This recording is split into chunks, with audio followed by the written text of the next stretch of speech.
Hey everybody, welcome back to Living LA. My name's Zach, and I'm a local real estate agent here in the city of Los Angeles. This channel is all about living, working, and playing in Los Angeles, so if you have any questions that we can answer, please feel free to reach out to me. My information is on the screen. This video is about rent. Should you rent in LA? I don't know, let's find out.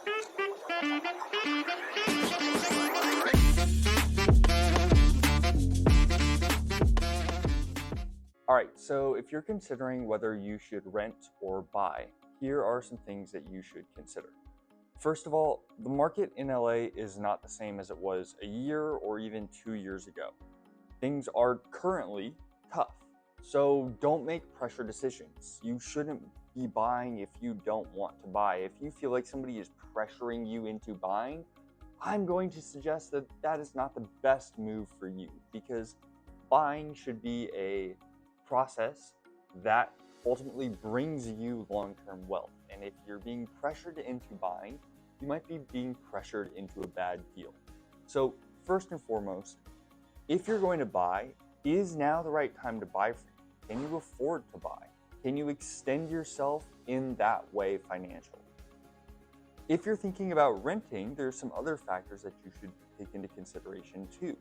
In Los Angeles, rental rates are higher, so you are more likely to be taking out a bigger chunk of your paycheck over every month that you rent. So by the end of the year, if your rent is, let's just average it out at say $2,000, which is low. Let's say $2,000 a month. At the end of the year, you've spent $24,000 to put that money in someone else's pocket. Are you okay with that? Is that something that you can manage financially and be okay with emotionally, spiritually, etc.? Okay. The big thing that I want you to consider is that renting, though, does have its perks. It gives you flexibility to move. It gives you the flexibility to feel out an area before you commit to it long term. So there's definitely some perks to renting.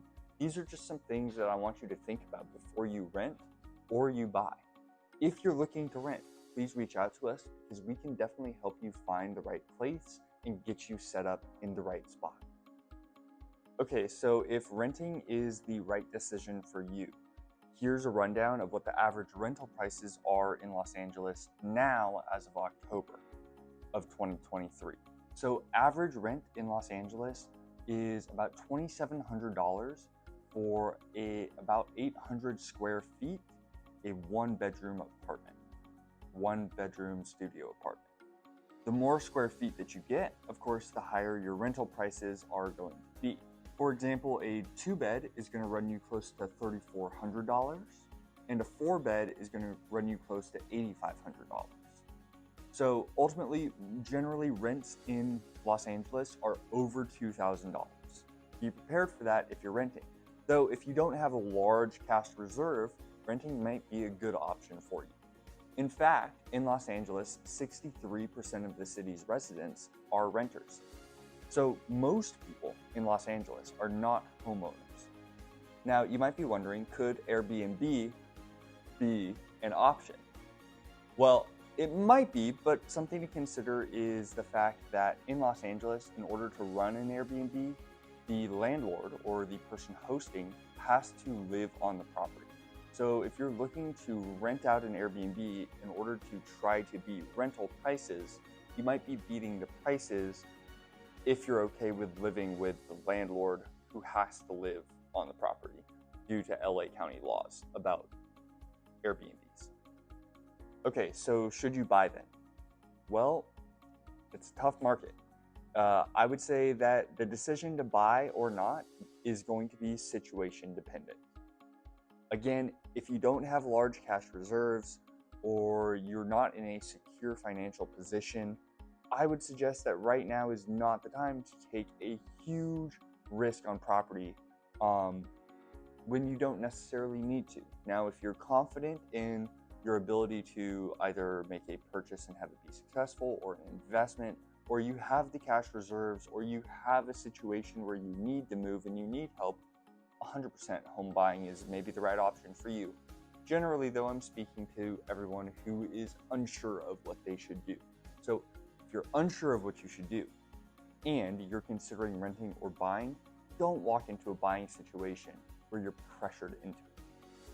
Another thing to consider is what financing options are available to you. Shop around at different lenders because different lenders will give you different rates and different packages. So it's important to note that you shouldn't just go to one person because they may not give you the best service possible. So to shop around, talk to lenders, and see what financial packages are available to you. Some financing options that might be available to you are FHA or VA loans. These are 3.5% down payment loan options that are usually run with certain banks. So shop around at your local banks and talk to lenders to see if there are low down payment options that might be in your best interest. Finally, if you're thinking about buying, I also want you to be aware of the expenses that go into that. Yes, the expense of buying a house is the loan, the interest on the loan, the down payment, and the actual purchase price of the house. In addition to all of that though, you have fees, taxes, and closing costs. So if you're going to be making a purchase, be aware that there are additional fees that will go into that purchase that you still have to cover. So is it cheaper to buy or rent? Well, at this point in the market, it's hard to say. But I will say this, it may be cheaper to buy on a month-to-month basis because you are building equity over time. Whereas with rent, you are not building equity over time. So in fact, your costs are increasing the longer that you are renting. With buying, your costs are decreasing the longer that you make payments on your loan.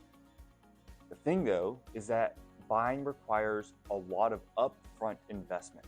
So if you don't have the upfront investment to build the long-term equity, then renting might be the option for you. Either way, whether you need help with buying or renting, if there's anything that our team can do for you, again, please reach out to me. My information is on the screen. I hope you enjoyed today's video, and if you have questions, please reach out. I'll see you next time. Hit that like and subscribe button. See you later.